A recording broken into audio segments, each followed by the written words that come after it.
Good afternoon. Good morning, everybody. Uneducated economist here. Good afternoon.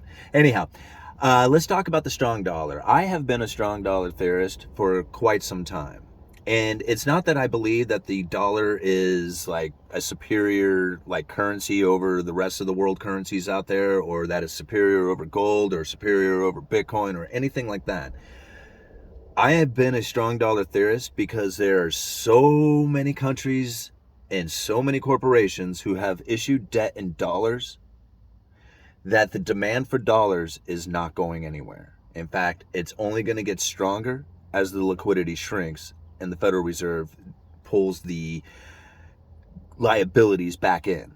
Now, this is very difficult for a lot of people to kind of wrap their heads around because all they see is the dollar destruction happening. They see dollar losing value. They go to the grocery store and everything costs more. They're watching the gas go up.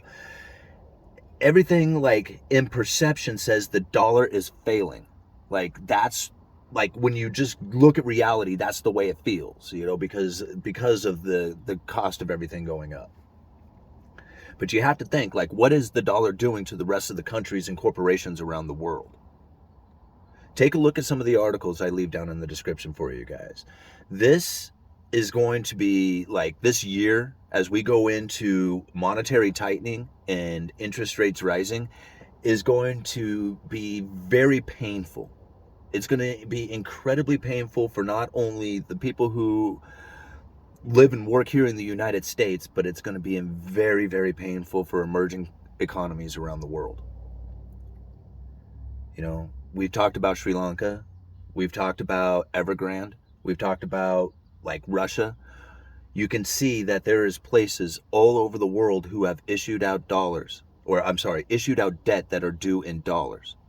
And this is going to only grow to be more of a problem. I said that if we ever go into the next crisis, it's going to be like a sovereign debt crisis, a corporate debt crisis. Think about some of the things that have happened over the last year and some of the videos that we have talked about. Think about those collateralized loan obligations. I mean, there was a problem back during the Great Financial Crisis. See, they had these mortgage-backed securities that were toxic. Now, a mortgage-backed security, that's when they take mortgages, like my mortgage, your mortgage, they put them into a security. It's like putting them into a box, and then they sell that box off to an investor. Well, those mortgage-backed securities were toxic. And one day they started to collapse as people stopped making their payments. And the Federal Reserve had to step in and start buying toxic assets. Now, that was back during the Great Financial Crisis, when we had the housing debacle take place, where they were issuing out loans to people who simply were not going to be able to make the payments on it, issuing out to no job or income verification kind of stuff. That isn't happening. I wouldn't worry about the housing market crash. I'd be more worried about the sovereign debt crisis from these countries around the world. I'd be more worried about corporations here in the United States, and I'd be most worried about the individuals who have lent money to these corporations. Now, because we have learned so much from the Great Financial Crisis about grade A or triple B grade ratings as far as investment quality goes, that retirement funds and insurance companies, they're not going to go and buy the debt of some crappy corporation. It would be foolish for them. It's like taking on a lot of risk that they cannot afford to lose. But it's not like they don't lend to these corporations. They still lend to these corporations. See, what they do is they package these corporations up into these securities, much like those mortgage-backed securities that were toxic.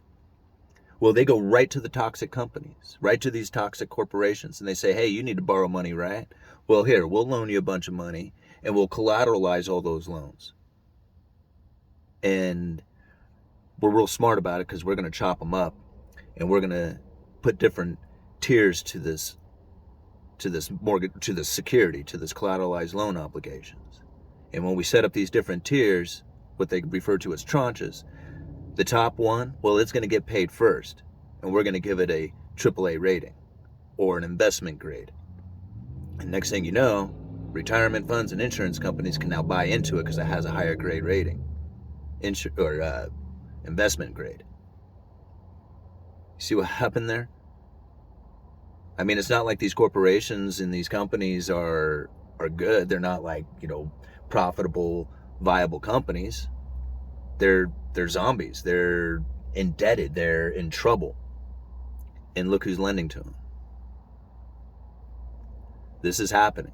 This stuff is happening right now. And so when you go and you look at the junk bonds and you see the sell-off taking place as the interest rates rise and these corporations cannot roll their debt over into new debt, we're going to start seeing some serious issues come up. Take a look at, watch some of the videos that we talked about with Evergrande. Evergrande was a Chinese development corporation that when they started raising interest rates in China, they pretty much started going under almost immediately. The real estate market over in China is like in shambles right now. You want to see some of the impacts of rising interest rates, just take a look at what happened to China over the last year. They had to almost immediately reverse interest rates after they raised them.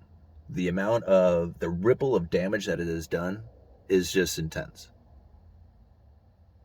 And we're going to see it happening here. Look, I mean, the Fed has hardly even moved yet. I mean, they've done just a little bit of interest rate rising, and look at what it's done already. Just the perception that it has put out there to the markets is just incredible.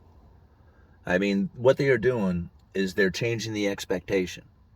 They are going to raise these interest rates, raise them hot, raise them fast, raise them extra high. Right? They're going to cause a recession. They're getting the expectation to change out there. They're trying to change people's view of what's going to come. And it's going to work. I mean, it's totally going to work. People are going to start saving here as the interest rates rise. For the first time in their life, they're going to figure out that they can save and actually get some return off of it. The only problem is that they're going to have this inflation expectation that's not going to get them to save. Because ultimately, the real return will be negative. If you have a savings rate of 3% and inflation's running 8%, you have a negative return of 5%. So why would you do it, right?